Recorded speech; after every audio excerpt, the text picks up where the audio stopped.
I'm also loading generic WoW music, so people get in the mood. If you have any requests. Updated the title.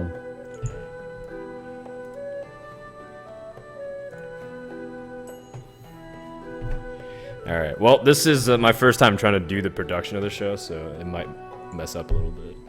I take full responsibility. It's fine. It's not too hard. The only thing I ever really had to change is just the picture that's on there. As long as you already have the... Yeah, so what I'm doing is I'm putting up the links and then just reaching, capturing it, so then pull it up ahead of time, and then when it's time to switch, we switch it over. Alright, yeah, let me know. Is my camera still showing up in Skype and stuff? Yeah, it's fine. Well, it should be fine. I switched away from the scene, but it should be fine now. If it ever drops, I'll let you know. Okay. And then Skype is freezing up a little, but that's whatever. Okay, cool. Well, let me know if the stream audio is balanced too, with its like voices and like the music and stuff. Yeah. So I'm adjusting the levels and whatnot. Is it live? Yeah, it's live. Cool. Also, they can hear us. Yeah, I know, but okay. it's not. I'm not breaking the rules anymore. No. It's the show's pre-show, so the people who get in early get to hear us ramble on for a few minutes. Yeah, are you live? Yes, I'm live.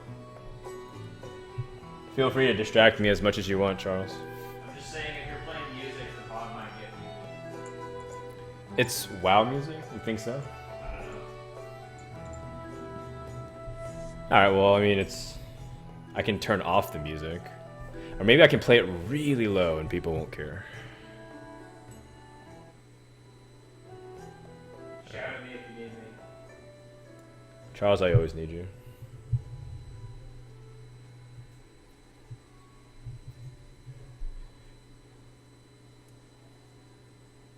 I like the chair in the background, Andre. I think it fits your body profile type perfectly. Oh, thanks.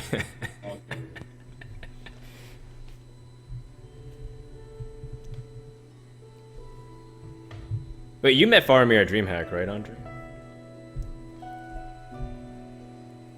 Yeah, DreamHack and House Cup. Right? Right. Yeah. So you know what it's like to finally meet somebody as tall and gangly as you are. Both DreamHacks actually, right? Bucharest as well. Oh, you're at Bucharest too, okay. Yeah. Well, normally, like, Reynad's the tallest Hearthstone player. Maybe him and Nimsh, but, like, usually anymore. whenever he takes pictures with everybody else, with, like, you know, guys like me and Trump, we're always dwarfed by him. But with you, it must have been a very weird moment realizing there are people in the world as tall as Reynad. I actually got a picture with him. Oh, did you? Did you tag him on Facebook? Yeah. Alright. No, it's somewhere on Twitter. Good stuff. Oh, I should make a tweet out too. I'm gonna do that.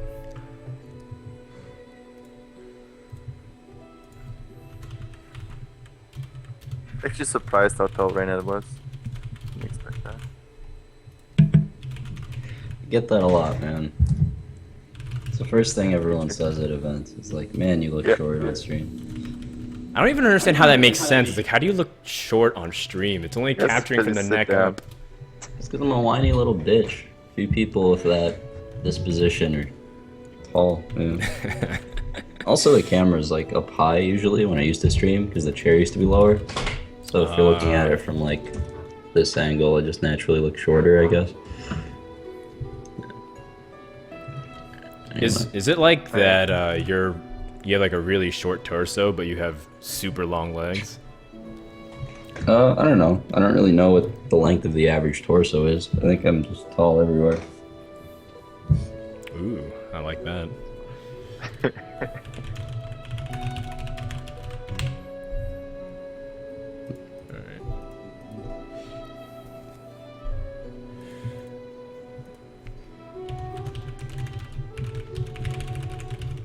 Why is it muted, Kappa?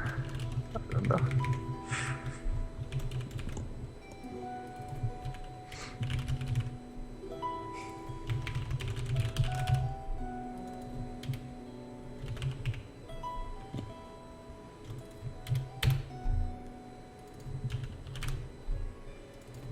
Did the Warcraft music stop? No, it's Oh, there you still going off. You guys should just say some stuff, and then I'll mute Skype and listen to what the sound levels are like. Okay. Starting now. Oh, what the hell was that? Oh wow. I was freaked out. What did you do, Andre? All right. Can close Hearthstone now. Not gonna play a game, or should I play a game of Hearthstone while I do the podcast? That could be interesting. Don't do that. Don't be that guy, please. Don't be like- Where I have to repeat exactly what we're talking about. it's like, I will kick you off the show, Faramir. Don't test me. he chopped like exactly the card to call me. Okay. All right. We're ready to go. Okay. Yep. Also, put You're some are you headphones hearing in. any echo, by the Yeah. way, from me or my mic, Yes. or just in general? Yeah. If You I are? raise my voice at all. Let me plug my headphones in then. Yeah, I'll get- I know. It's part of the show's pre-show. It's rewarding everyone who tunes in. But I have the overlay up because, Reynad's naked. It's true, guys.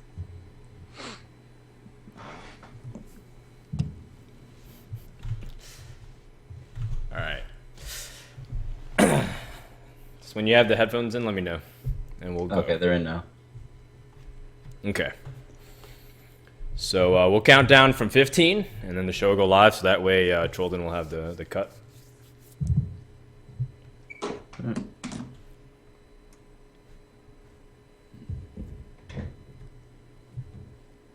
We need to do like breaks and God, stuff, right? you ruined the 15 seconds, Andre. We're gonna have to do it again. Oh, did I? Whoops. Yeah. All right, 15, All right. 15 seconds. Oh, I guess we can take a break sometime. Just let me know when you feel like taking a break. If you. I think. Well, it depends on like how long I want the YouTube segments to be. Like 20 minutes, I think, is what he said is fine. All right. Maybe- 20 minutes. So 20, 25 minutes. All right, just give me a notice. Sometimes I lose track of time. Sure. All right. All right. 15 seconds begins now.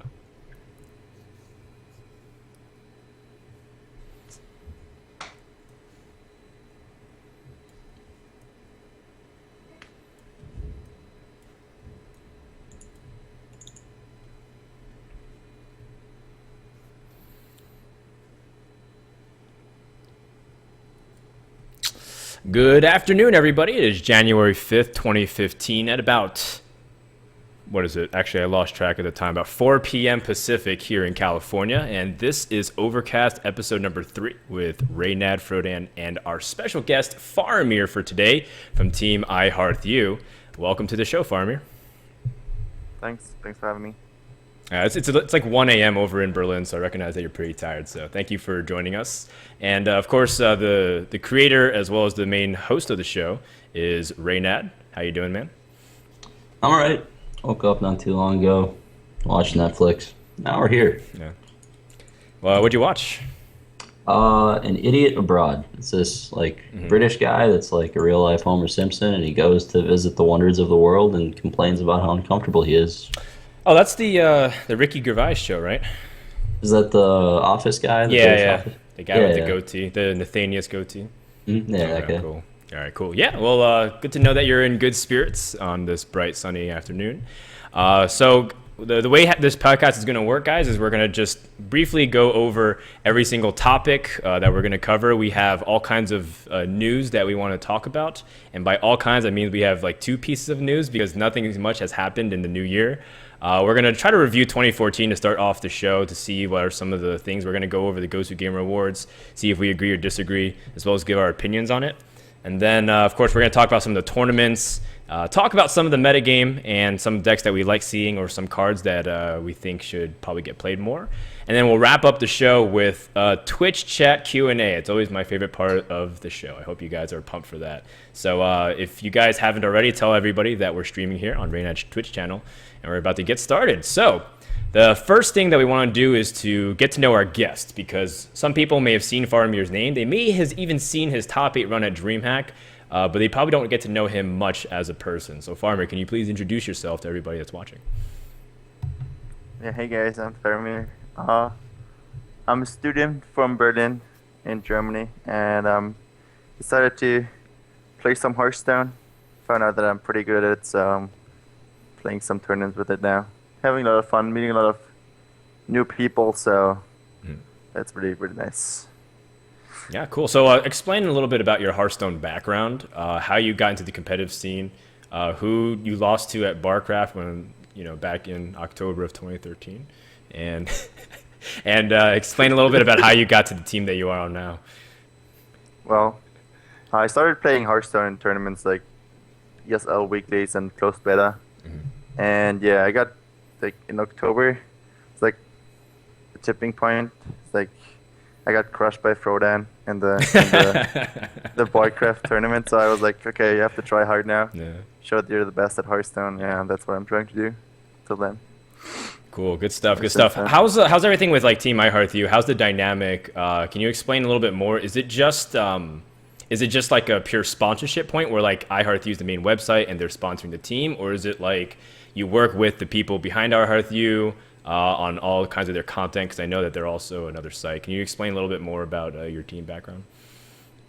I'm not really working with iHeartU that much. We're writing a lot of articles for them. Other than that, it pretty much stayed the same from Don't Kick My Robot. It's the main person I deal with is our manager Poach, and then it's just the team for strategies and tournament whatever. So yeah, other than that, I haven't dealt with many people from iHeartU.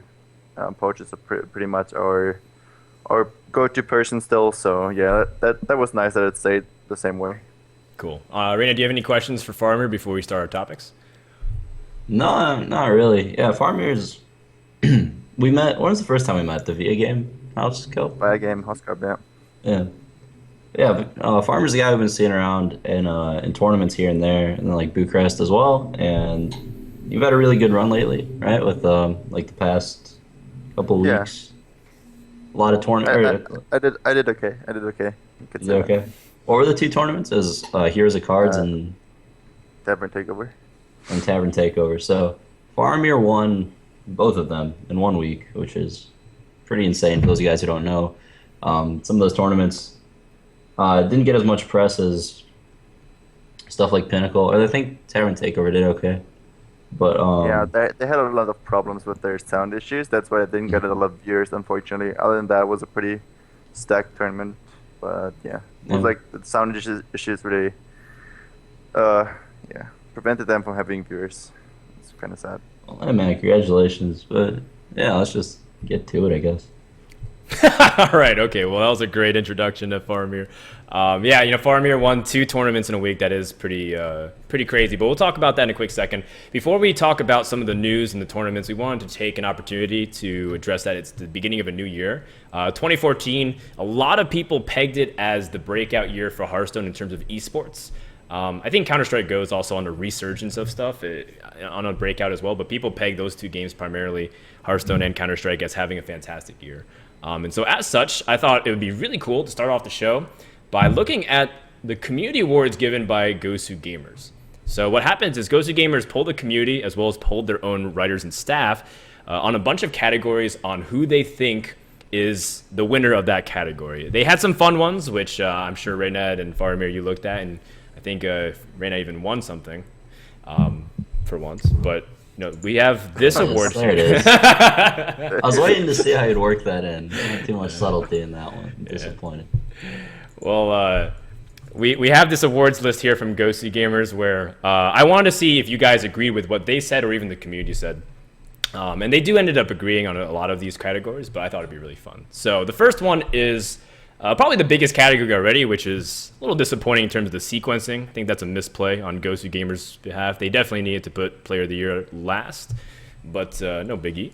The player that they voted on is Kolento, as well as the community. And of course, the runner-up was Strifecrow and Firebat. There were a few other nominees, but I was wondering what you guys thought. Do you agree Kolento is the Player of the Year for 2014? Yeah, definitely. I don't think that was close at all. I think, yeah, there's like no debate on that one. What do you think, Faramir? I think like Firebat has had a really good run at BlitzCon and stuff, but overall, Konenta was the most consistent, won the most tournaments, offline tournaments, online tournaments. Yeah, he dominated for a while where he didn't lose a game in like 3 tournaments in a row or something like that. And yeah, I think it was deserved. yeah, no question. I think I'm this. surprised Strife Crow is the runner-up though. That's like the one thing. Strife Crow, I would put him at like third behind Gara. I think in terms of overall wins, but Gara wasn't really competing before the first DreamHack Bucharest, so I guess that makes sense because Strife Crow was winning a lot of stuff before then too. Yeah. Strife still. He played in Fight Night, right? Do you Oh remember yeah, that? yeah. Yeah, like a lot of people that were around in Fight Night are still around, and like Colento's one of the few, or one of the people who didn't play in Fight Night, right? And still Mhm. like is a top player, so it's really nice. Strifeko was like really like innovative and stuff as well, so yeah, I can see him being there, and he's like number one on the world in the world on Ghost of Gamers ranking as well, if I'm correct. Well, I don't think right now. I think Strifecrow is just because Strifecrow's also had a pretty impressive run, getting Yeah, really that's deep what I in mean. I mean, tournaments. Strifeko is number one right now. Oh, yeah. I mean, he had a really good run to close out the year, but I think there was a period of where like Colento won something like 17 series in a row, and it was Yeah, it was like yeah. unstoppable for a while. But I agree here. I think Colento unanimous vote here from at least the panel. But then we move on to another more contested category. Now, Innovator of the Year is very relative because innovation can also be debated on a lot of fronts, whether it's the person who popularized it or the person who actually thought about creating the deck itself. And the Innovator of the Year award also went to Colento, and this was voted both by the community and by Gosu Gamer staff. And then the runner-up, of course, was Strifecrow for all of his innovations in Druid, and then Hyped got third. Now, I know Reynad will probably not agree on the runner-up position at least, but do you agree on the winner position from the candidates that was there? Okay, I'll throw it out there that I was surprised that Reynad was not even included on this list whatsoever. But Yeah, I mean, it's impossible for me to like talk about this specific award without sounding petty. About like, but yeah, I mean, Didn't Reynad it's get straight an up is award? bullshit. Most tournament players change like 2 cards. Like, well, I'm pretty sure Firebat was nominated for this for Yeah, he adding was. 1 Brewmaster into a Druid deck that had 29 stock cards in it. It's like I find things like that ridiculous because so many, sorry, I guess a lot of people came into Hearthstone later in the year, so they didn't really play during the days of Blood Imp being the best card in the game and Pyroblast costing 8. They didn't really like watch Hearthstone develop, and I feel like in its infancy, that's when the biggest changes happened, and that's when those changes, the people who like were influential back then, just influenced the game for the entire like rest of the metagame developing. So yeah, I was kind of pissed about not being on this one, but whatever. I mean, Clinton definitely did a lot of innovative stuff. He definitely should have been on the list. He popularized the Leroy finish, because Miracle Rogue was around long before Clinto played it, but I think he popularized the Leroy Shadow Step finish, which was the one that required the fewest deck slots, yep. so you could fit more removal in. And then Strifecrawl also definitely should have been on that list. He did a lot of innovative stuff for sure. Definitely shaped a lot of the early versions of Druid. Innovated like playing Sun Fury just as a dude in a deck without giants. So yeah, overall it's fine. Yeah, I was a little salty about not being in this one though, but whatever. What about you, Faramir? Do you think this was Yeah, warranted? I think there's no question about this one. To be honest, didn't Reynad get an like award for inventing Hearthstone or something like that?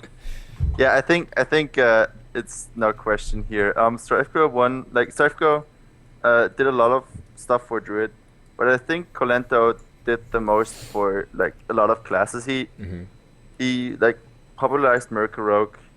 Yeah, as Reynad said with the Leroy finish. Then like I remember he like Hunter was really strong with the Sunshine version, right? And then he played the Druid deck to #1 legend, and in tournaments where he played like Echoing Oozes and Spectre Knights. Yeah, That the was Druid deck was by Strifecrow's deck. Strifecrow. Yeah. Was Oh, by was Strifecrow's Strifecrow. deck? The Oh, my Hunter mistake. deck was by Life Coach. My mistake. And Oh, my the Rogue yeah, deck I was know. just the That was yeah. I know. That my mistake. But like, he played like a Paladin deck, in like at the time where Paladin was like a garbage class, and he played that to rank 1 legend, and like for a while, a lot of people played that deck with like Senjin Shield Masters and stuff like that. So I feel like that award is deserved for him as well. Yeah. Yeah, I'm not a big Druid player, so I don't really like keep up with those. But yeah, Strifecrow is definitely one of those.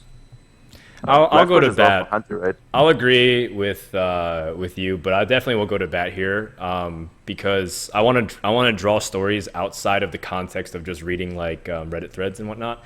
Whenever I traveled to different tournaments around the region, the two players that I heard the most being copied, one was Kalento, but the other was Reynad, and that was what made me sad because whenever I seen other players and they're like, we're talking about deck lists, it's like, oh yeah, like how'd you choose your decks? And they like, I saw Kalento playing this, but specifically they also made sure to mention Reynad. So it's like pretty sad that he didn't even get nominated on the list. Don't worry, man. I'm not saying this because you're my boss, but the reality is, whenever I went to like IEM Shenzhen, when I went to BlizzCon qualifiers for Taiwan, when I went to DreamHacks, Bucharest, or even like Sweden, every player from around the world has copied these two players a lot, and it's just a little sad that Reynad was on the list. But it's okay. They gave you that other consolation award, so you got it. Yeah, I get all the joke ones, right? I feel like somebody over at Ghosty Gamers doesn't like me very much. Maybe, okay, though. maybe. We'll see. Not everyone can love you, Reynad, unfortunately. All right. Well, let's move on to another category, which maybe is a little bit personal for both of us as well, but it's called the best team. And the best team award went to Cloud9. Now, I'm not going to fight on this one because I think Cloud9, if you look at their roster, especially since Ties of Time ended up going to Cloud9, and if you transfer all of his accolades with him, then yes, Cloud9 was the best. But there's a lot to say on this category, but I'm going to let Reynad go first here. No, I don't disagree with it either. Our guys started slacking towards the end of the year. Some of them got complacent, just weren't practicing as hard as they should be. Cloud9 had a really strong roster, but I feel like if you take out Kalento, I feel like we had the better team, but that's like taking out like 60% of you know Cloud9's finishes, so that's like completely unrealistic. But yeah, I would attribute it mostly to Kalento's just insane run for those 2 months. But yeah, I agree with this. I'm glad we're runner-up. I think it's completely reasonable. Were you guys on it at all, Faramir, for iHeartU/DKMR? I think you guys were nominated. We were nominated, but like I'm kind of disappointed that we weren't on there at all. I can see Cloud9 being number one, for sure. They have a lot of strong players. Like they have the two players that were like winner and runner-up in best player category with Kalento and Strive Pro. So I can see that. Also, Nimsh and Echo played really well, like earlier in the year. So I can definitely see that tied as well now. So I feel like Reynad might disagree. Another team that I think was like kind of left out is MYM, because they have two players with Tice and RDU, or they had two players with Tice and RDU that consistently put up great tournament finishes. They didn't have the like big consistent roster like Cloud9, but they had two top players. So I'm kind of disappointed that they aren't on here. Liquid is like on here as third place. Yeah. Liquid's third place? Yeah. MIM is like the most underrated team though. In the like for this year, if you look at their actual finishes, it's like people wrote off a lot of the wins that like RDU and Ties got because they're just like they weren't that popular. But those guys had like comparable finishes across the year to Cloud9. I think like very close. A lot of wins. Like they had Ties is one of only two players to win to get in the finals of two DreamHacks. He won one and then he got second in another, which is crazy. And then he just had a really solid year despite that all around. He won like 7 King of the Hill things in a row or something. Like RDU obviously had a ton of. I think he went 9 King of the Hills. And like the first time he ever got popular, he won like 5 Zotex back when that cup like still like mattered because a lot of pro players played it. Like he won 5 in a row, and like he won 9 King of the Hills before Sabitz took him down. So yeah, it was a pretty insane run. Yeah, I'm actually surprised Team Liquid even got mentioned because considering that they had before. I mean, Nyria has barely joined, but they basically have one player like at all times. It was like Amaz, and then Savich joined, and then Amaz left, and then Nyria joined, but it was like too late. So 2014 was like interesting that Team Liquid still had a fan base enough to vote for them, but I think they also did well. All right, so let's move on to Rivalry of the Year. This one's quite kind of a joke category. I guess I don't want to spend too long, but we do see that Gosu Gamers likes Crip with 1P versus Arena Mage, but the community was really fond of Reynad versus RNG. That one seemed to be the one that they voted for the most. Care to comment on this, Andre? Yeah, when I saw Rivalry of the Year, I expected like 5 different options for Reynad versus something. But it's I don't know. Just a joke category, I guess. Yeah. On a side note, I do want to say Kalento versus Strifecro has been pretty epic, especially at DreamHack. That was ridiculous. But even at BlizzCon, that match was really good. Yeah. I feel like that just proves Reynad's point. Like, you see, 41% of the community voted for Reynad versus RNG, and like the Ghost of Gamers staff didn't want that to win, so they only put it as runner-up. So Yeah, they needed to put me in something, so they put it in the. Don't worry. Actually, you did get another mention somewhere else in the awards. We'll mention that when time comes. So the transfer coup of the year, I think this one, not even that important in terms of like winning the category, but it's definitely something worth mentioning that they said Tides of Time to Cloud9. But yeah, were there even any other transfers? Like, can you even count Firebat Tarkon as a transfer? He wasn't on a team before that. Right, he was a free agent. Yeah. Kalento from Mana Grind to Cloud9 was also voted upon, but that didn't really feel like that it. that was such a long time ago, and Mana Grind didn't pay any money, so they didn't have any contract, so that wasn't really like a big transfer, anything. So not much I think contest. Like Tides surprised a lot of people. Yeah. For Yeah, sure. I hate this category so much. It's just like the Firebat Archon thing and the what was the other one? The Kalento, C9. the Kalento Mana, the Mana Grind. Like, those are two players I literally could have signed, and it was just like the two biggest mistakes I've made as a team owner by far. I didn't even know Firebat was in BlizzCon. That's how much attention I paid to that tournament after our players were kicked out. Yeah, so I was like really, I was just mad at the world, but it's whatever. You're always mad at the world, Andre. Yeah, that's true. So what Andre's talking about is that prior to BlizzCon, Firebat was off Copenhagen Wolves, and he was looking for a team. And the problem was that we, at the time, had four NA players. We had Tides. We had Tides, and we didn't hear a single... Tides was completely content. We didn't hear anything at all from them. So that was negative. And then, like, 1 week later, it's like, boom, Tides transfers. And then Firebat signs with Archon. And Firebat signs with Archon all at the same time. So it was just like, I just got fucked in terms of time. But despite that, though, I should have paid attention to BlizzCon because Firebat had like the fourth best chance of the 16 players to win BlizzCon, which is like very good. Behind Who do you think was the first one? Kalento, number 1. Strifecro, number 2. Strifecro, number 2, and then Tiddler, number 3. 3 NA players, no Europeans. No love. Oh wait, Kalento's European. Excuse me. Kalento's European, yeah. Kalento number 1, Strifecro number 2. If I were to like bet before BlizzCon started on who would win, I would put Firebat at number 4. In terms of, because I mean, if you just look at like recent results, but leading up to it, Firebat put in way more work than the other guys, I think. Although everyone worked pretty hard for the top 16. Yeah. So I mean, I just wanted to explain the backstory that Firebat actually was looking for teams. Fortunately, he did get a pretty good deal with Archon, so we're happy for him, at least as a friend. So moving on to... for a living. Yeah, sure. It's just good. So let's move on to the next category, because I do realize we're taking a little bit of time here. So we had the most memorable event was BlizzCon Worlds. I don't think anyone will disagree on that, because it was just the biggest tournament, 100K prize pool. Yeah, I think we can just move past that one. Story of the year went to Firebat's deep run for BlizzCon. A couple other ones was Hearthstone becoming very popular, Hunter surviving nerfs. Another one was consistency despite RNG, and that was the one I voted for because I thought that was really cool. But a lot of people are quick to point it out that you hate that argument. You think it's not true? I don't think there's like 200 professional or semi-professional Hearthstone players, and anytime anyone brings this up, like when Brode brought it up in that speech, they just all point at Kalento. Like, if 200 players consistently playing a bunch of tournaments, like, one of them is going to have a good run. And Kalento's a great player, but like a lot of things fell his way in the months that he was doing well, and it's like people completely ignore the losses. Like, that's right. Once the storyline builds up behind a player that they're like, oh, this super consistent, high finishing player. Like, for example, with Strifecro, when that reputation built up in Fight Night, when there was literally no competition in the tournaments he was playing in, like, they have that storyline behind them. So then when they go on like a 3-month losing streak, people ignore that shit. Like, during those 3 months, like, I can make the argument that, yeah, it is a completely RNG game. And I can make the counter argument of, like, look at all of Amaz's wins during the time when he was consistently, like, making more mistakes than his opponents in those tournaments.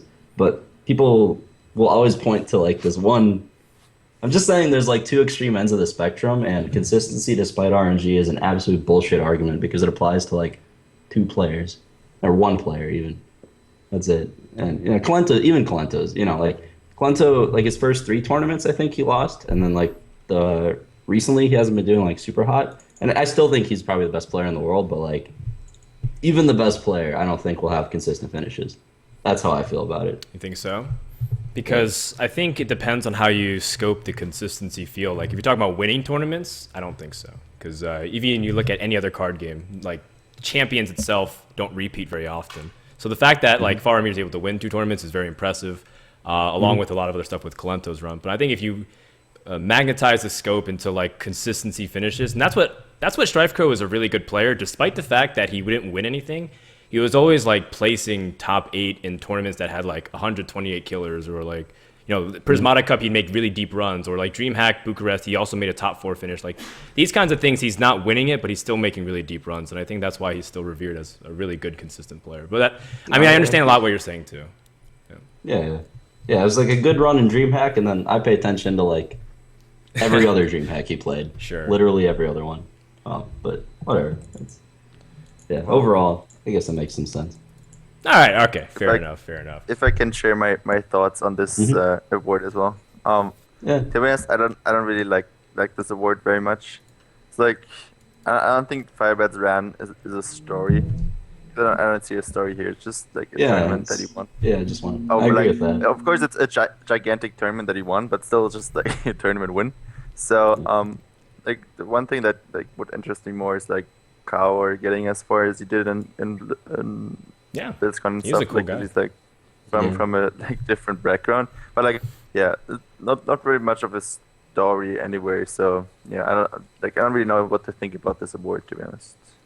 And one thing I want to point out, at least in my opinion, what I thought was the best story is obviously it's going to make me sound biased because I probably am, but Gar's win at the first DreamHack Bucharest, it was the first like open LAN tournament ever, right? So nobody really knew how Hearthstone would fare as an esport, like competitively and all that.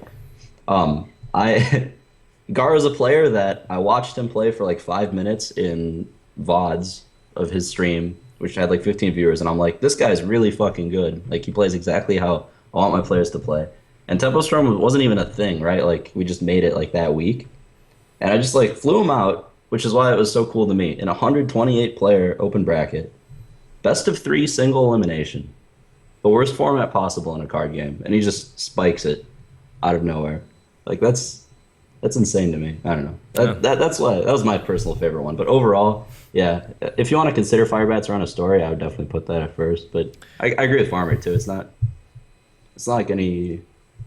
It's not a well-defined award, to be honest. Yeah, right. Like if anyone else won that tournament, would that be a story? Yeah, exactly. That's what I'm thinking as well. Well, it becomes a story if you understand the background. There's actually a lot more to Firebat than meets the eye, but you guys are entitled to your opinion. I think Firebat's story is actually a very cool one, but I guess that's for him to reveal on his own time. All right, so let's like skim through the rest of these topics that are not that important. I won the best caster, which is very, very flattering and humbling. I personally thought for a long time in the year I wasn't the best caster, and I worked really hard, and it's really nice to be recognized for it. But I think it's a very small pool. I think it's the equivalent of saying that Strifecro was the best player in the world during Fight Night, because it's like, well, you have like 20 players who actually played the game at a serious level. I think winning this category next year or even 2 years from now would be something that I'd be super proud of, because I think there's going to be a lot of players transitioning and people competitive. So thank you to everyone who voted, but I'm going to be working harder to win next year too. So suck it, that's admirable. Just kidding. I love you, Nate. Most educational stream goes to Trump. I think that goes without saying. Reynad, do you want to do a quick 30-second thing if you want to talk about it?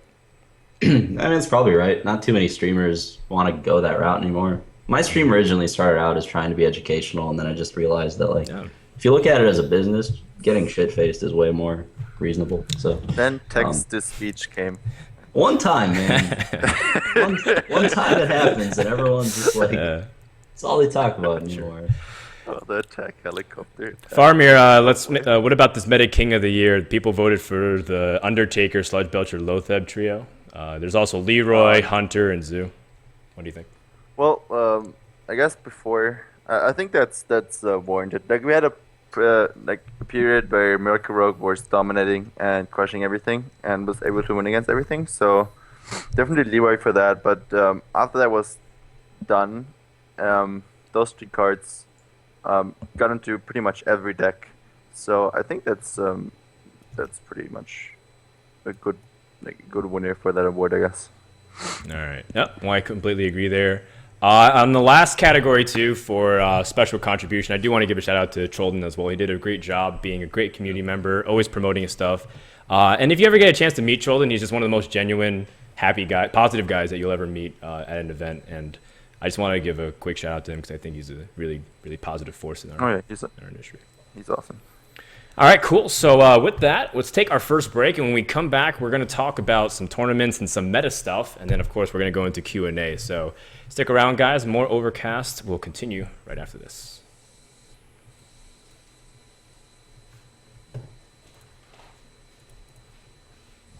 We skipped drama, guys.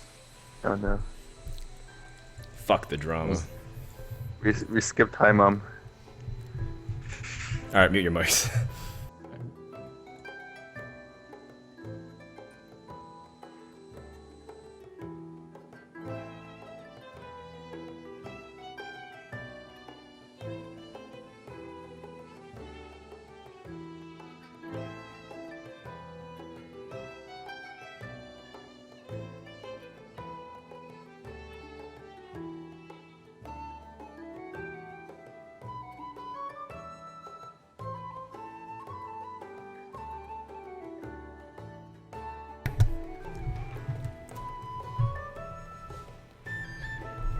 All right, you guys can talk. I muted Skype.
That's so funny. 50 Chat. bucks says Reynad called someone a faggot. To chat.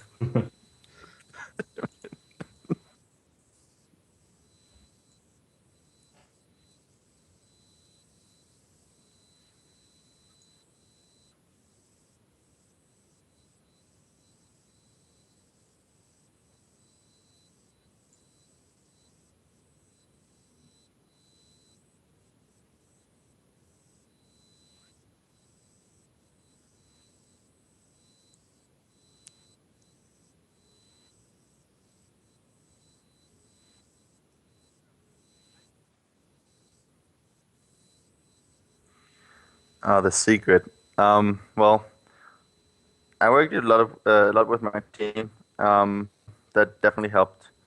We came up with some interesting deck lists. Used some deck lists that we thought were strong. Hold on. I think we're from muted. like the first deck course and stuff.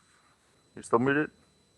I think they're not hearing us at all. Oh, I think I'm muted. My bad.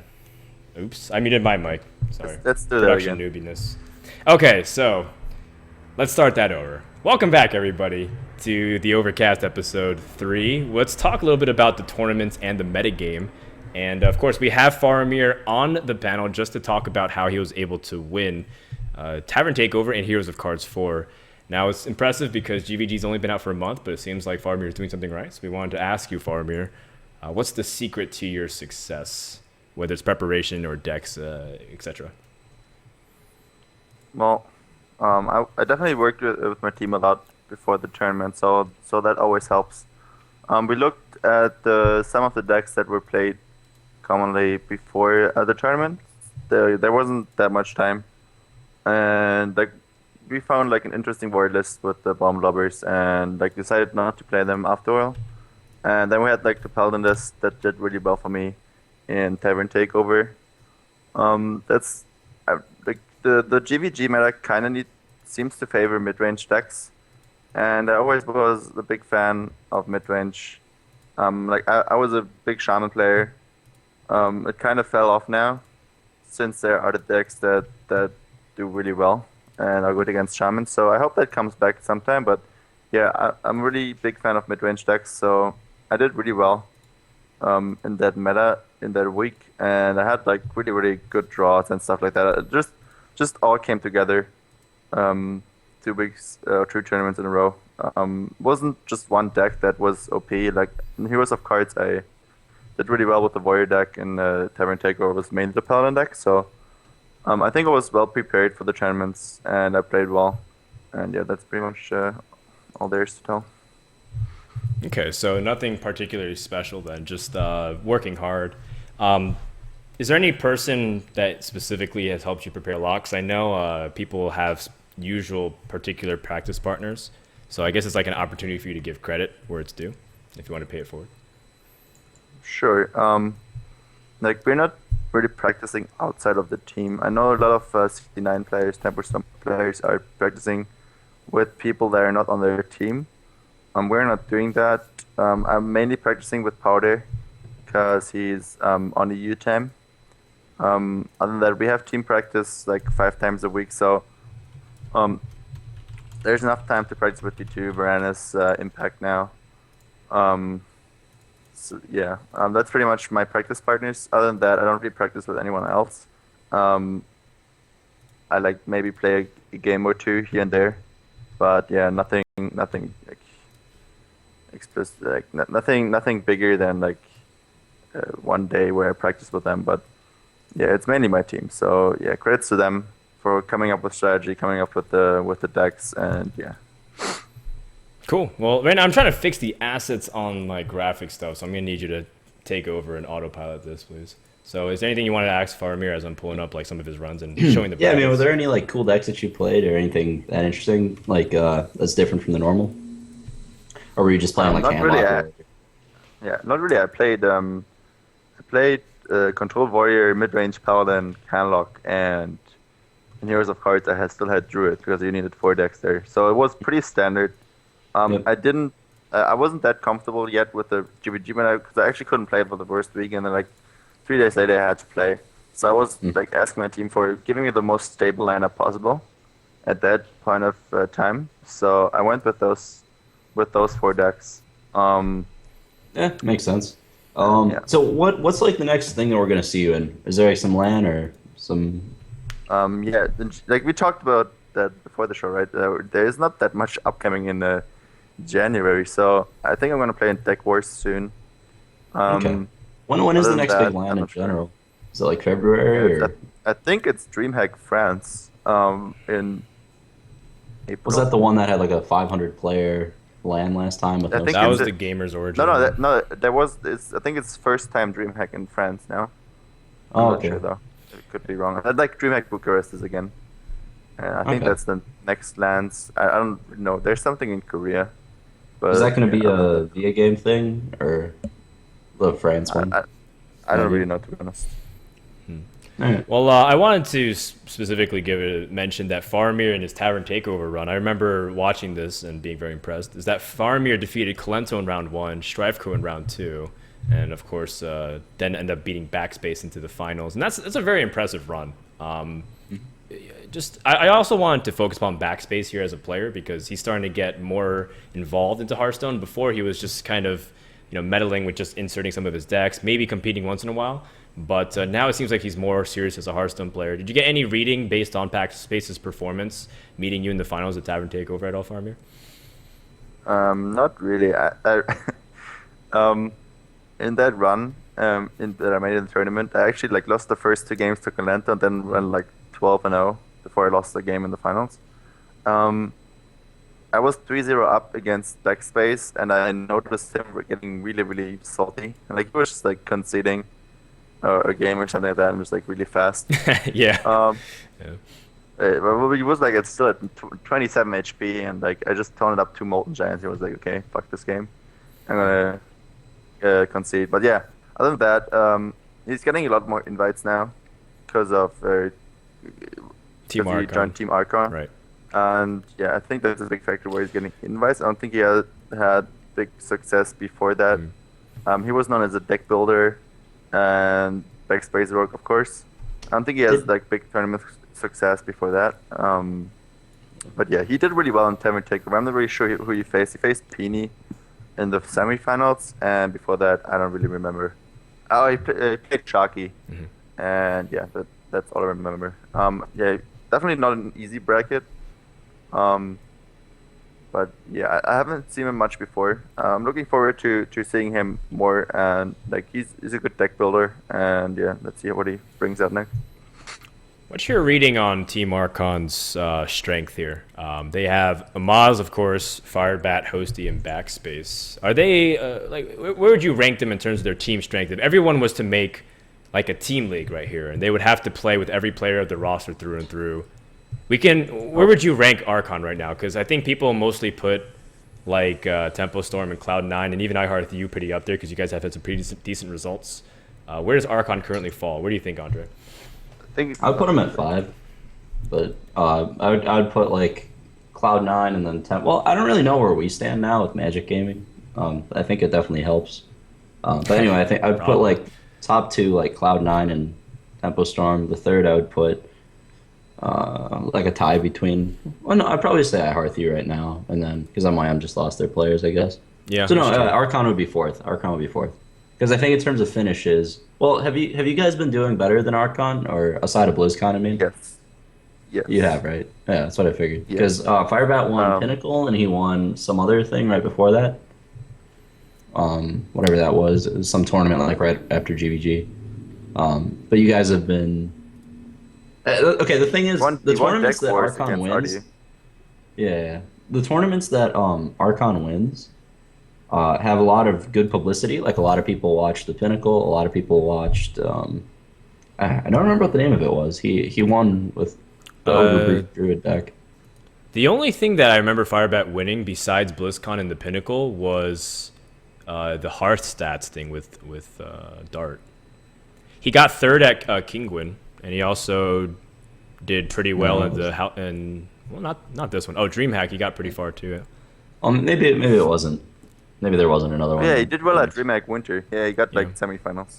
Lost some ties there. Yeah. So, but yeah, you guys are winning the tournaments that basically a lot of people don't notice because like Heroes of Cards, that was on Hitbox. Nobody really watches the Hitbox ones. There was Tavern Takeover. I don't think got as many views as they had like sound problems. So you just had like the worst luck in terms of which tournaments to win, I guess, overall. Well, Tavern Takeover's got decent publicity, I guess. Yeah, but if you look at actual like finishes and performance overall, it's close between Archon and iHeartU. I don't really know who I'd vote for, but that's where I'd put it. Tie for 3rd, I guess. Okay, sure. Everyone's put biased, Archon probably lower. Yeah. Well, yeah, of course, as the owner of Tempo Storm and of course a player from iHeartU, they're willing to put in their pitch. But it's always interesting to hear what you guys read about other people involved in terms of the scene. Yeah, that's pretty much it. I didn't really want to cover too much about the tournament metagame because it seems to be shifting every week, and people are realizing, like, for a while everyone was spamming Warrior, and now everyone are starting to peel away from Warrior again, and everyone still knows that Handlock's really good, but now people are still playing Zoo once in a while. Pretty much the stable stuff. The thing about tournaments is that 99.9999% of Hearthstone players don't play them. So I feel like a lot of people just kind of don't care. So let's what about ladder? Like, what do you think as far as ladder is concerned? Have you been playing a lot of it, Faramir? What do you like on it? I actually played a lot like this season. I normally don't play a lot of ladder. Mm-hmm. But yeah, I noticed there's a lot of Hunter again. I'm kind of feeling that Hunter's gonna make an appearance again. You can't get rid of it. Doesn't matter. Aggro is always gonna be around because it can always take a win. I think it gets hard counted now by Warrior. I think that's probably like a, I don't know, 80-20 matchup now. But on that area, not that many people are playing Warrior. I'm seeing a lot of Warrior. Like the class that I see, like trying to get innovated, the most. The most. most. Thank you. Is Mage. There's so many different variations of Mage right now. It's like Mech Mage. You got like Value Mage. You got like the Fatigue Mage that Colento and Strife Pro play, and like there's so many variations of it. It's really really interesting. Paladin is really really strong right now. You got like the mid-range Paladin deck that does really well. Yeah, there's a lot of different decks right now, which is really really nice. That area is still dominated by Zoo and Hunter because that's just good best of one decks. So yeah, I'm like derping around like rank 5 or something like right now. So I don't really know what people in Legend are playing, but I saw Zixo getting Legend again with Zoo. So yeah, didn't change much on that, I guess. Does he ever not get Legend very early into the season with like a brutally fast deck of some sort? No, That used to be his thing, right? He'd stay awake for like 24 hours. Yeah. He tried it again this time, but I think he like stopped at rank 5 and like finished the next day. I think he didn't get Legend first this time. I think like, Echo was before him or something like that. I'm not sure though. Really? Oh, that's funny. Oh yeah, Echo got really early this season. And like Zixo also like used to do it with Control Warrior, and like okay, that was like 8 seasons ago. Oh yeah, that was. I remember that. He helped me actually get Legend with that too. But back that in the day. thing, back then he took like 2 days, and it was like marathon sessions. Yeah, now it's just like half a day, pretty much. Well, what about you, Andre? I saw you on stream messing around with all kinds of decks, even like that Control Rogue deck that Hyped was playing in yesterday's ESL thing. Yeah, it looked fun. Just like I don't know, I get bored when I stream, and basically, if I'm trying to win, like if I had to play ladder for money or something, I would basically play Warlock. Either Zoo or Handlock. I don't think it matters. I think it's just the best class by a mile. But I've been avoiding playing it since I got the golden portraits. I'm trying to get the golden ones in the other classes. So I tried Rogue. That deck was doing all right. It was it was like when I saw Hyped playing it in the tournament, he was making a lot of plays that I wouldn't have. So I was like, if I was playing this, I would have lost easily, which is usually indicative of a deck that's underpowered. Because normally, if a deck is legitimately broken, you can just like make 10 mistakes and win anyway. Not even with just aggressive decks that like when Miracle Rogue is broken, you could do the same thing. You could make like 10 minor mistakes and still win because the deck was just that good. But this deck doesn't feel like that broken. It's just like a decent control deck with a lot of reactive cards. So the advantages here is that it's good against Paladin. But I don't know. I like that there's so much variety in how to build decks right now. I think if you ignore how broken Warlock is, it's actually a pretty balanced metagame. You can try a lot of different things. Most classes, you can build it in different ways. So that's fun. Yeah, Paladin I've been playing a good amount too. I played 2 Senjin, 2 Sludge Belcher because of the increased popularity in Piloted Shredder. I'm not sure why people still play Piloted Shredder in Paladin. I don't see synergy, but everyone plays it. Nobody has cut the card. So that's like surprising to me. But I mean, it's not a bad card, but I like Senjin more. I like the defensive route. Now, one card that I think is core in Paladin that no one's playing is Baron Geddon. I think that not playing Baron Geddon is like, yeah, it's like not playing. It's like if you played one True Silver champion. To me, it's just stupid, right? Like you would never play one True Silver champion. Why would you play Baron Geddon in Paladin? Totally no, that can be right. It is. It's consecration number 3, except at least half the time it's better. Like I'd rather play 1 consecration, 1 Geddon, rather than 2 consecration. That's how good I think it is. No way. It's like it gives you that late game insane equality. It's just like your hero power can't deal with little guys, so sometimes you just slam it turn 7. Like if you can run all your 1/1s into their stuff first, and then you set up a perfect Baron Geddon every time. Like I don't really understand why nobody plays that card. When to me it's like the best. Like I think it's probably as important as Tyrion. But aside from that, yeah, the deck's really good for sure. I wouldn't play Baron Geddon in that deck ever, but okay. I like Doctor Boom way more. I can see the argument with the Powder Trade being weak. If they're both okay. I guess it's a different deck then, but like not I don't see it in the mid range deck. Shredder.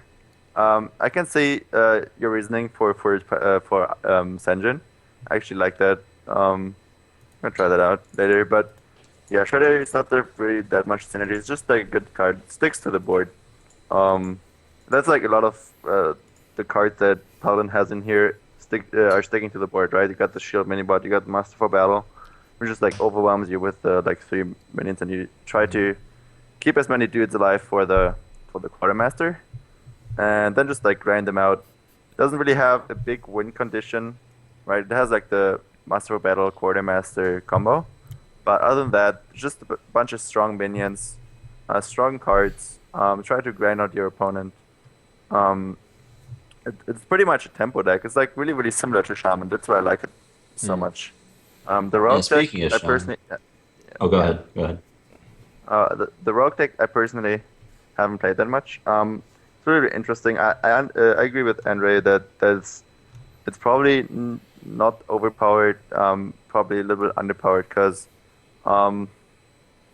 yeah, it takes a lot to make it work, and you have to be lucky sometimes. And I think like a deck that like Control Warrior and a Paladin or Handlock Zoo is way more consistent in getting wins. Yeah. And yeah, the probability of winning with those decks is way higher than with the Rogue deck. But it's definitely great that people are innovating different decks and playing them in tournaments. I'm not big on that, to be honest. I mean, I'm not like a player that does that a lot because I want to try to bring the most consistent decks to get as far as possible. So yeah, but it's great that people are doing that. It's definitely important. And like once in a while, there's a deck that they bring and just like everyone copies it and gets the new Mercury Rogue or new Sunshine Hunter or whatever. So, Right. yeah. I have a couple questions because this Rogue deck was submitted by Reynad, and then the Paladin was submitted by Faramir. These are two decks that they've been playing around, and they suggest you guys try out too. So the first question I have to Faramir is Bolvar 4 Dragon. A lot of people completely pooped on this card when it was revealed, and even after release, they made fun of him a lot too, with a lot of videos and like image links and whatnot, photoshops. What's your reading on Bolvar now? Is it just like another card to have because it's like you like it and Bolvar's a legendary and you just happen to open it so you want to use it, or do you feel like Bolvar's a legitimately good card? That's exactly the list I played in Heroes of Cards and Terran Takeover. So yeah, I played Bolvar. I played like a Tink Master in Heroes of Cards, I think, even over the Big Game Hunter. There's a lot of interesting things you can do with that deck. Bolvar in particular, like it can get countered by Silence or Big Game Hunter, or like Elder Peacekeeper, stuff like that. But you need to take into account that it also has 7 health. If you drop it on, like if let's say you have it in your starting hand and like you get like a good start with Master for Battle, that always means it's like probably a 5/7 by turn 5 where you can play it. So 5/7 on turn 5 is really decent. There's games where you just like grow forever and then it's like put it as a last threat, like last Hail Mary or something like that. Most of the time it's gonna get dealt with pretty easily, but so are your other threats. So yeah, I like it as another threat or just like a solid 5-drop against like it's maybe a bad example. But against Priest, you can drop it as a 4/7 and can do a lot of work. Yeah, for sure. Okay. It has a lot of health, so it trades really well, even if it's like silence. So you can Argus it up or whatever. Trade really well yeah. with 1 attack and 7. Yeah, I guess. Yeah, so. it's like you can't kill Paladin dudes. Come on. Yeah, it's great in the mirror for sure. Andre, do you have any opinions on Bolvar after a month of being able to see it in action? Yeah, I mean it's bad, but not like it's not because it's just an inherently bad card. Like it's if you put it in a deck, it's not like you're gonna regret it. Like it's Angry Chicken or something. It's gonna be fine. I just think it's unplayable because no matter what the metagame looks like, there's a better 5-drop to be playing. Whether that's Stampeding Kodo, Lothab, Harrison, Sludge Belcher, there's always something better. I'd almost always rather have Stranglethorn Tiger or in a metagame where I just want like a big dude. So I think it's just bad for that reason. Like I would never play it over a different 5-drop. Sludge Belcher also has 7 health, takes no work if you just draw it late game on its own. It has Taunt, which will just outright win you games that you had no business winning. whereas Bolvar will like just get you killed by Hunter. It's just yeah, I don't know. I think it's just bad because the other 5 drops are so much better. But you know, on its own, it's fine. It's like a little bit worse than Stranglethorn Tiger in terms of quality as a 5 drop, which isn't that bad. Oh, it's an interesting comparison, Shingleton Tiger. Can I respond to that Mhm. real quick? I agree. We have since the tournament, we like as I said, that was like right after I started playing with PvG cards. So I thought that was like the list we had at that moment. So I played that. Right now, I'm not playing Bulba anymore. It's No. like I agree. There are better 5 drops, Sludge Belcher, even Anti-Killbot can win your games better than Bulbar. Spectral Knight is another 5 drop that can do really well in a tempo or just like a mid-range deck because you can't deal with it right away and deals a lot of damage. So yeah, Bulbar, Belcher, yeah, even Captain Greenskin. I played in that deck for a while because you have the Muster for Battle Weapon, 2 silvers, and Ashbringer. If you get that on any of those, the Greenskin, it can do really well. So there's definitely other 5 drops you can play in that spot. It's sometimes just like a preference thing. If you want to play Bulbar, play him.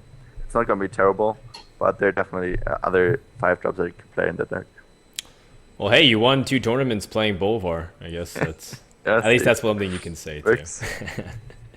All right. Well, I mean, I pretty much don't want to ask too many more questions about it. The other thing that I was curious is why 2 sabotages. I've seen people run 1 sabotage. Yeah, that's a change I made. Hype was playing 1 big game hunter, 1 sabotage, and outside of the situation where they have like a sea giant, if they're playing like that one particular version of Zoo, plus like an Arubian egg, then your sabotage won't work. But most of the time, I just found sabotage to be more flexible. It's better in your hard matchups like Warrior and stuff.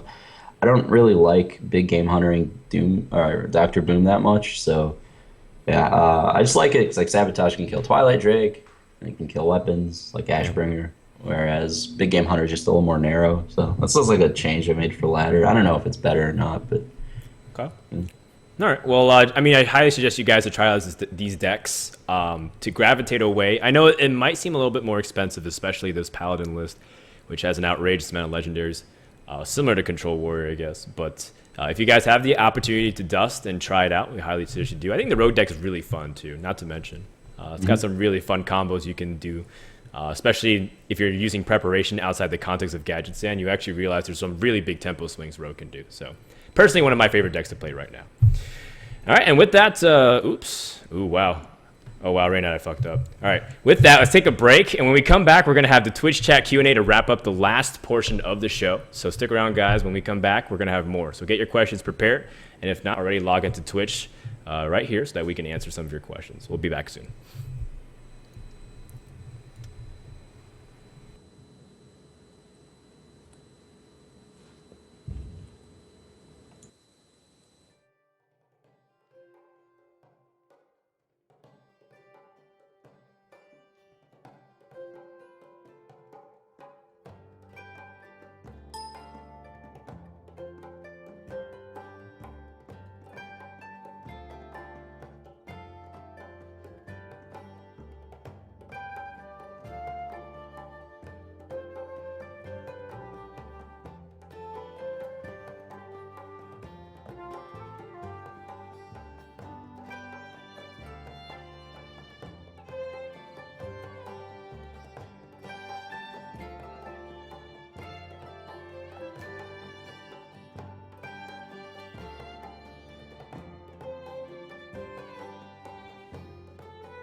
God damn it, Lothar.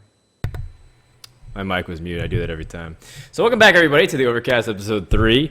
We're getting ready for our last tryout of the show, where we're going to answer some of the Q&As. But before we do, we also forgot to mention some big news that did hit Tempo Storm recently, which is Magic Amy joins the Tempo Storm roster. So, Reynad, care to comment on this, especially considering her performance yesterday, where she won Week 6 of the Legendary Series? Yeah, it's a good start. Yeah, I mean, she's a player that I've known for maybe like 5 or 6 months, but I've never really like watched her play that much because she doesn't stream. And yeah, I saw her in ESL last week, like before this one, and it was pretty impressive. And it's always good to have just like expand into more regions. Like she's in South Korea, so that's, I don't know, it just seemed like a good pickup for sure. And yeah, super happy, just happy for her, happy that she won. Yeah. The real question is, Reynad, if she plays you in the best of 7, what's the final score and who wins? Well, she would win in a best of anything. Because it's like, well, it depends on if it's like in a tournament setting or if it's just not. Because I feel like Blizzard has hired somebody, a specific developer, just for my account, to, you know, every time I'm in a tournament, they pay attention. And they just basically create the worst possible outcome on every card with the worst random on it. Every card with the word random on it. So Right.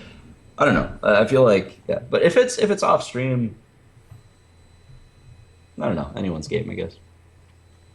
So if it's on stream, then you lose for sure. Okay, well, that clarifies a lot. Well, you guys can welcome Magic Amy to Tempo Storm if you go to, or you can tweet at Magic Amy HS. She had an atrocious Twitter handle before that. It was about 15 digits and the word magic afterwards. So thankfully she changed that up. And that's going to be on Twitter. So with that, let's go ahead and go to the Q&A section of the show. This is what I'm always scared of, but it's also the most fun. All I have to do is type Q&A in Twitch chat. Or with Twitch chat, rather. So the way it works is that basically ask a question to either Andre or with Reynad or Faramir. And we'll basically field it to these guys, and we'll probably answer for about 15, 20 minutes, and then I'll wrap up the show. Oh boy, here we go. You guys ready? Yeah. Okay. Cardiac Bubble says, Reynad, when do you think Wise Guy will start to make a serious impact on the Hearthstone scene? Okay, so basically, Wise Guy is 19 years old. For this semester, he took, or his last semester, he took the maximum amount of classes that he could. So he was just like ridiculously busy, especially because right around the time we signed him, he was doing finals and stuff and had to study for those. So pretty much it's like school getting in the way of degenerate playing of a card game. Gotcha. And we'll see where it goes in terms of how much time he has this semester. He told me he'd be taking less classes. The hard thing, of course, with just the way the Hearthstone is structured is, first of all, if you're the best player in a tournament, you're not just guaranteed to win, which is different from something like StarCraft or League of Legends, where like if you play better, you'll win. The other thing is, in order to get into tournament, like the way you get noticed if you're just a player rather than a streamer is through tournaments, and it's like a catch-22 where the only way to get into tournaments consistently is like if you're well known already. So it's tough to basically he has to win like qualifiers and stuff, which is kind of the rough thing that every semi-pro has to deal with. But yeah, I think if we can get him into tournaments, I think he'll perform very well, for sure. All right. Here's a question tossed out to both of you guys. It's asked by Sergeant Lothar. That's interesting. It's not Lothar himself, but a guy with a similar username. He asked, do you think Dr. Boom is too powerful? Faramir, you go first. I definitely think it's the best legendary coming out of GVG, but I don't think it's too powerful. It's a 9/9 in stats with the 8 random damage, so it's really, really strong. But if a lot of decks are playing big game Hunter, so they can at least deal with a 7/7 body. The bombs can do significant damage, but it's still a random effect, and we can get really unlucky, can get really lucky with it. But I don't think it's too strong. It's definitely a really, really strong card, but I don't think it's overpowered. Right? I think it's just like another legendary that's kind of an auto-include in a lot of stuff. Like, like Lotheb. And as more expansions come out, there's gonna be more and more cards like that. With GVG, we've only had the one card as far as neutrals go. That's kind of auto include in every deck. So I'm happy about that. So it's fine. Okay. It is a little too good, but not oppressively. So it's mostly just good because there's no way to effectively respond to it. Like in a game like Magic, we have like 4 mana Twisting Nethers, so a card like that you'd have like a reasonable answer to. But in Hearthstone, your best answer is like Big Game Hunter, which then gets killed on his own by the bomb, and then they still have one extra bomb. So it's just he's mostly good because there aren't good ways to interact with it. Okay. Yeah, cards are only as good as they are in the context in which they're played. So like, It's true. if there was some Doctor Boom answer, then and that card was like good enough on its own to just see reasonably often, then yeah, that would. Doctor Boom has single-handedly undermined my rating of Fell Reaver actually in that PC Gamer article I wrote, because Doctor Boom got so popular, and I completely missed that card. Strafgar told me it'd be insane, but he was like the only person I heard talking it up. Anyway, the card ended up being so good that it put one Big Game Hunter into like most decks, and that made Fell Reaver A lot so worse. sketchy. Yeah. You just like can't play it in Zoo, so yeah. That's a cool observation, and I think you're absolutely right too, because Lotheb used to be assumed to be auto-included. Now people are still even scaling it back sometimes. Maybe they put it in, maybe they don't. Depends on what they want. So that's a really interesting thing. This is a question asked by Amp Surge. He says, "What is your opinion currently on Shaman in the metagame? Because I guess Shaman's not really seen very popular, or people don't really know how to build at the moment. Do you guys have anything on it?" I think it's the second worst class behind Priest. Completely unplayable. It's just anything you try to build it to. Just Shaman has kind of historically been the deck that I shit talk the most, aside from the last couple months before GVG was released. I felt like it was actually a contender.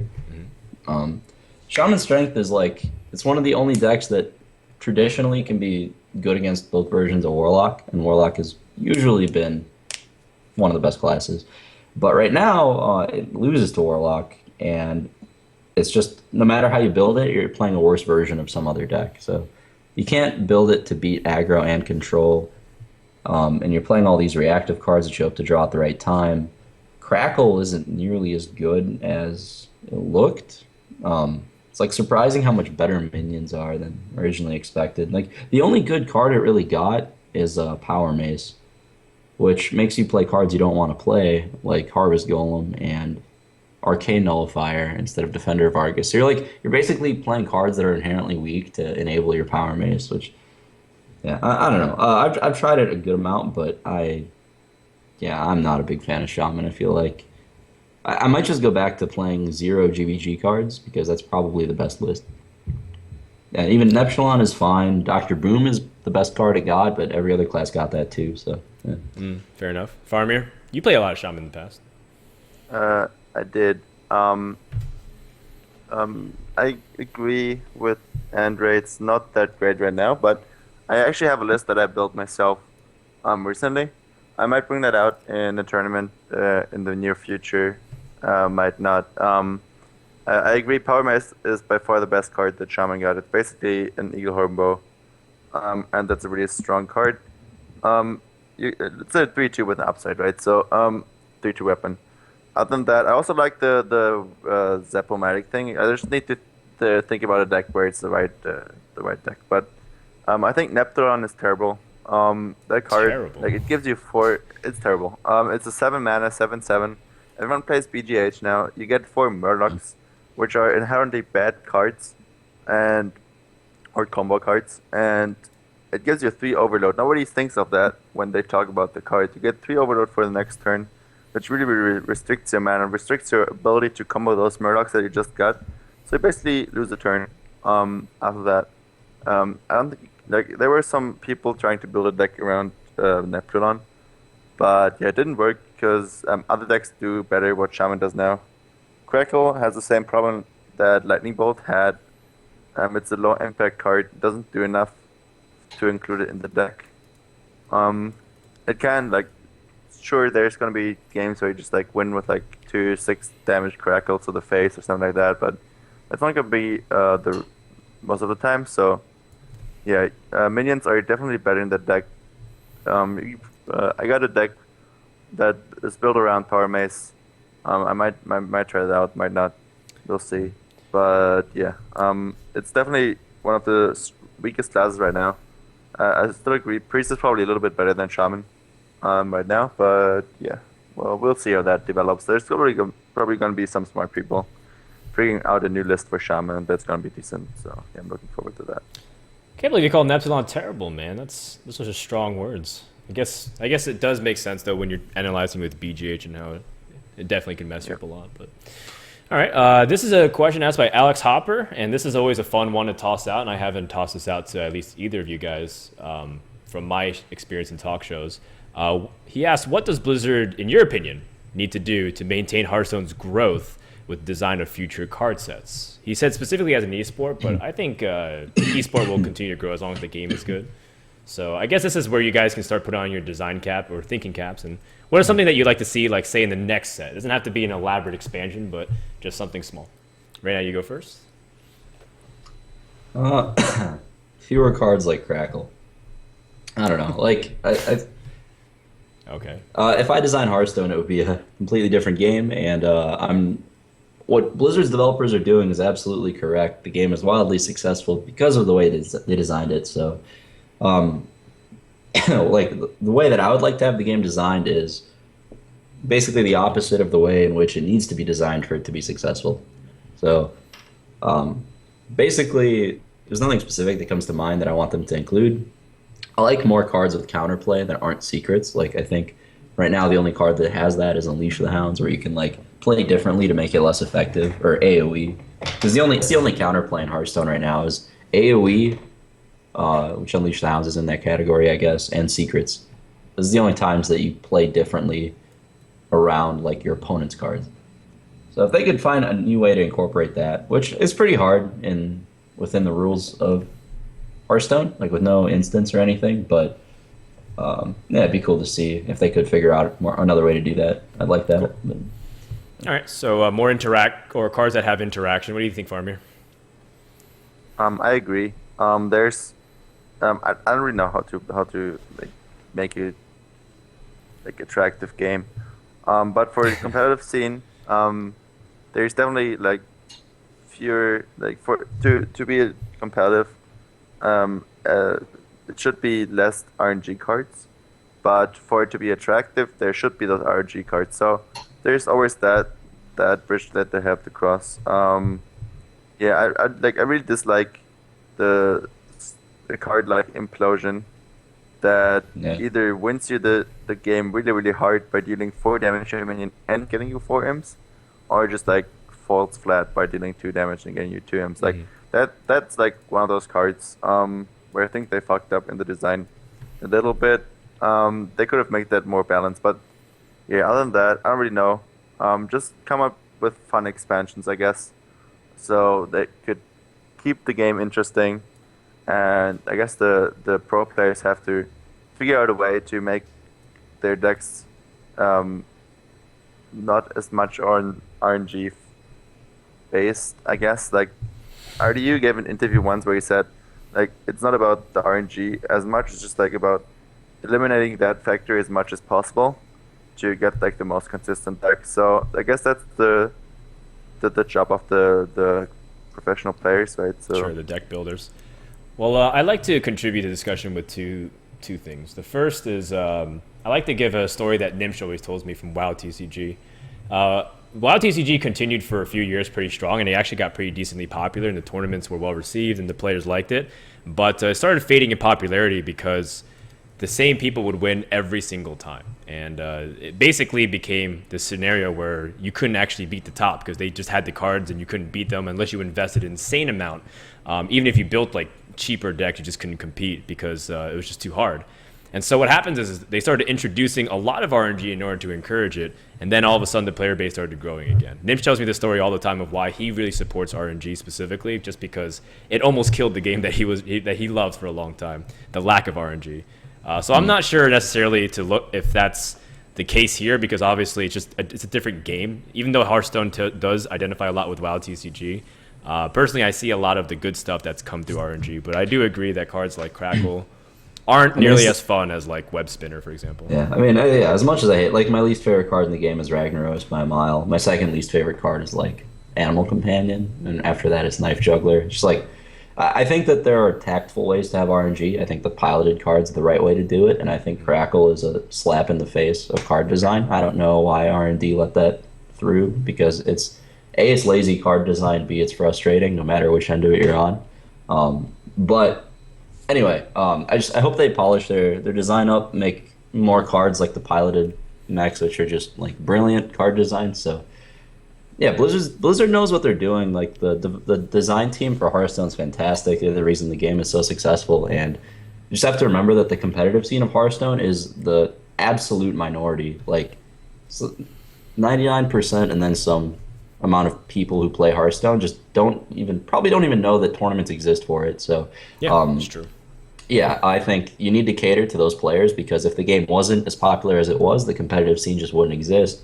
It wouldn't be able to make a living, playing it. So yeah, whatever it needs to happen for the game to be healthy, I completely support. And they whatever helps you continue to do text-to-speech donations, right? Yeah, exactly. Okay. One time. One time. It was a legendary one time. I did have another thing, but I forgot. Oh, what something I would design. The only thing that I want is just like, I really miss having a graveyard from every game I've ever played. So I think having graveyard mechanics would be really cool. I like the idea of reviving or playing with graveyard mechanics. That's something really basic, but whatever. We'll see if they end up going that way. This was asked by Nick96. He says, what do you think of the two Hunter legendary cards, Garzilla and King Crush? You rarely see them on ladder or in tournaments, or I guess off Web Spinner. Is there any way to make Garzilla, because I know people have talked about King Crush a lot, but is there any way to make Garzilla viable at all, Faramir? What do you think? Well, that card, it's such a good card if you look at it, but it just doesn't fit into Hunter. You don't have ways, like, for it to be viable, you should have ways to trigger it and then consistently bring that damage to the face to kill him, right? That's why that card is, like, that's what that card is designed for. That's what it's supposed to do.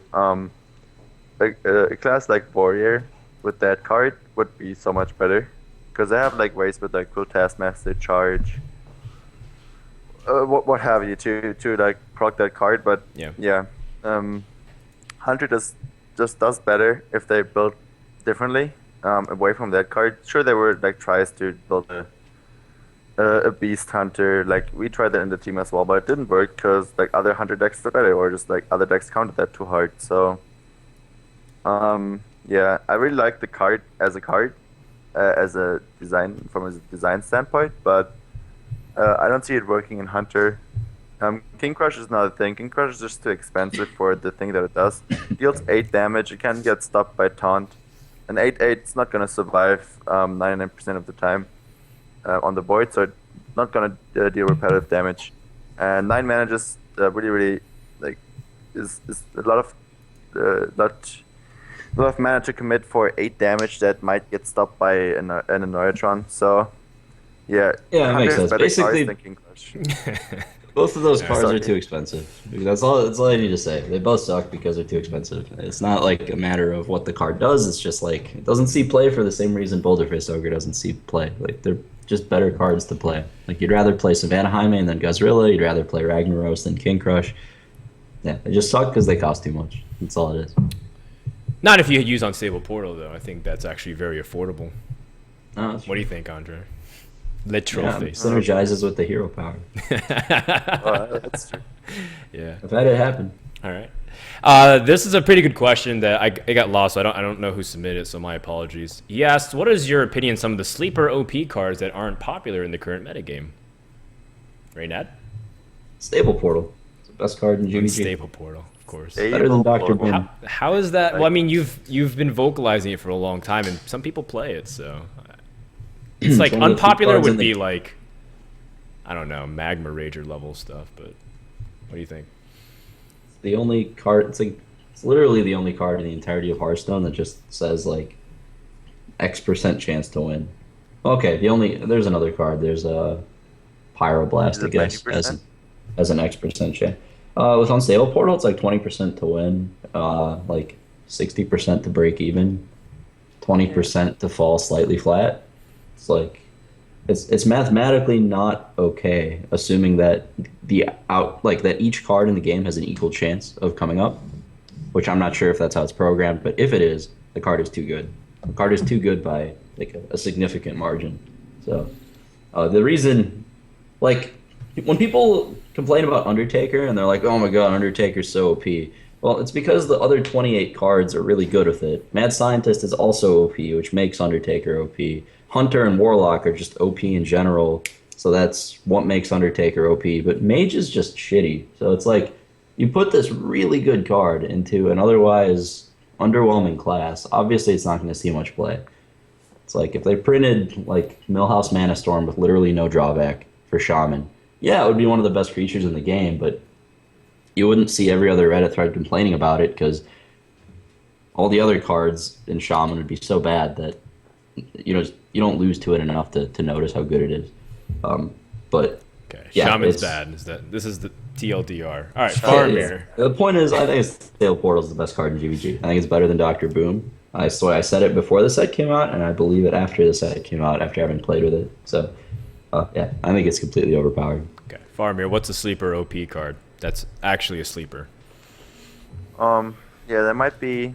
Well, Unstable Portal is like, I agree, it's not that great because Mage is not that great, because the hero power is not that great. So yeah, but Hobgoblin, maybe that could be a card that, like, if people figure out a deck that works really well, that could be really good.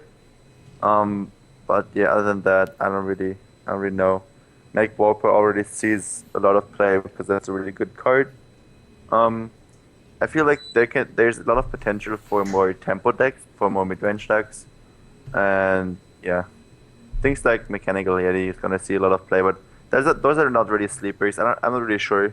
Probably Hobgoblin for me.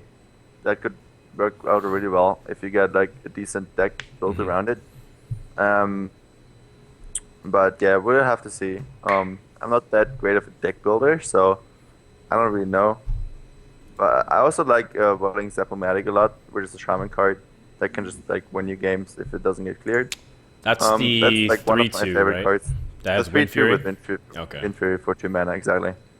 That's like one of my favorite cards, also because it has a really fun sound bite. But yeah, Sure.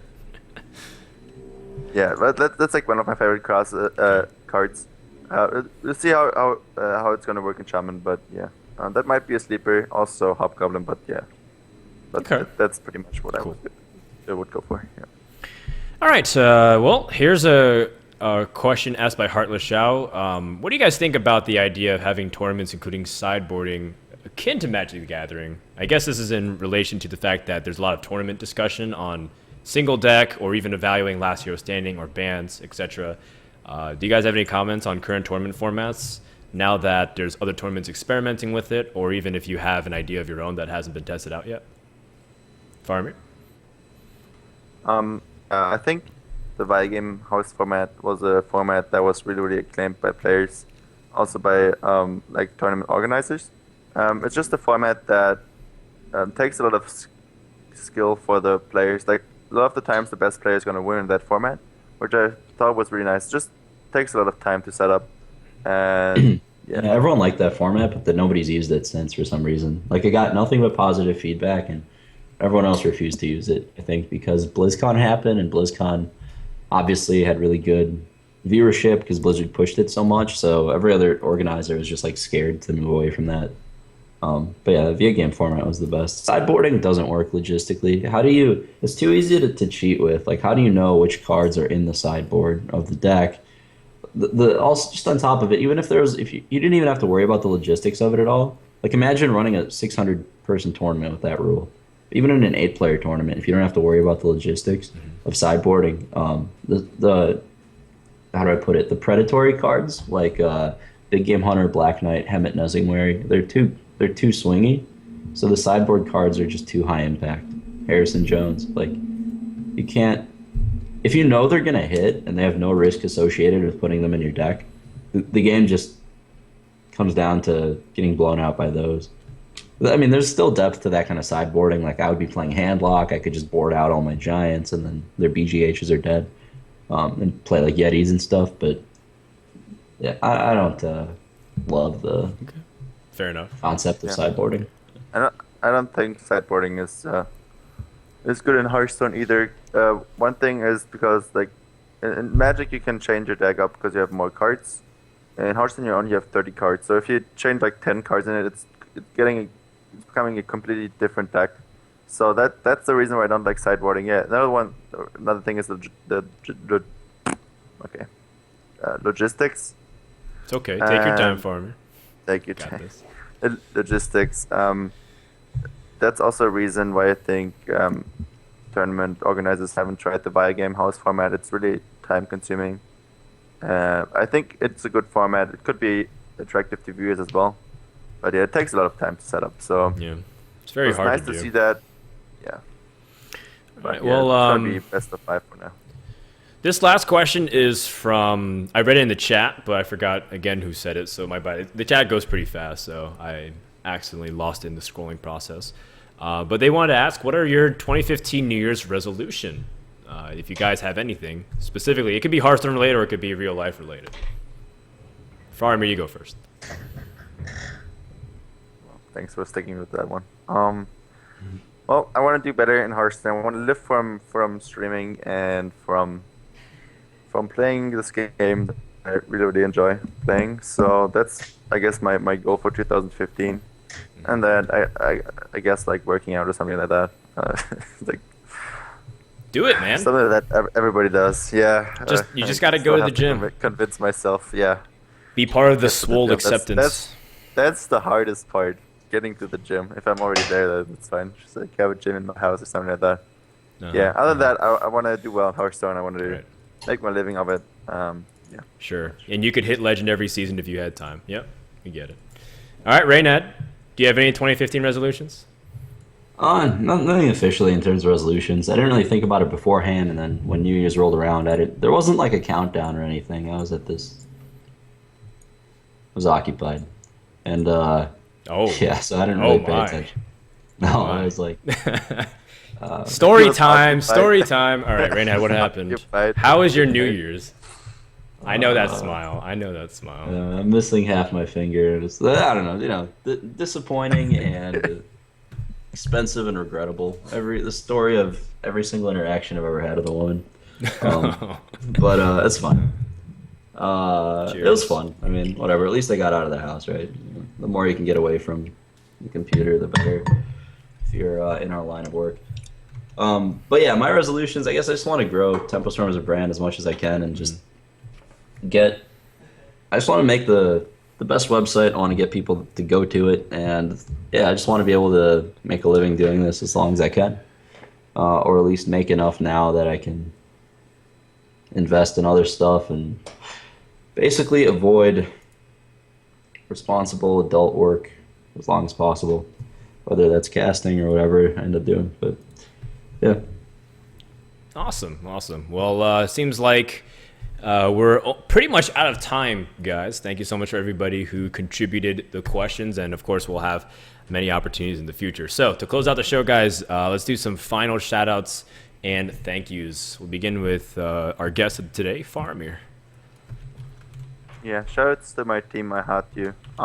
Just to our sponsors, Kingwin and Waypoint. Yeah, they're awesome. They always support us. So check them out on their websites. We got a lot of content as well. I guess we're like competitive with Tempo Storm, but like check out iHeartU.com. There's a lot of articles. There'll be some new shows, new video upcoming soon. So yeah, you can look forward to that. Right. All right, Andre. Yeah, shout out to Hyped and Magic Amy for doing really well in the ESL tournament. Just like everyone, Tempo Storm, Gara, Tide, or Gara, Kit Kats, Wreckful, Habit. It's a habit. Yeah. Uh-oh. So, Shout out to everyone. The reunion is gonna happen 2015. The dream. Yeah, transfer confirmed.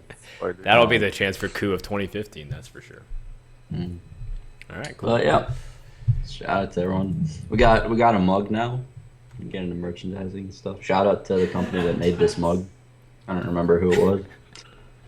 But yeah, that's all I got. Shout out to Frodan, I guess. Thanks, man. You know, I'm gonna give a shout out to Ty the Time. He's a pretty cool guy too. I think so. He's like my best friend. But yeah, seriously, thank you so much to everybody who tuned in. I want to give a shout out to Milkcast, who also helped me set this OBS production halfway and then abandoned me to my own devices, so I struggled to get the finish line.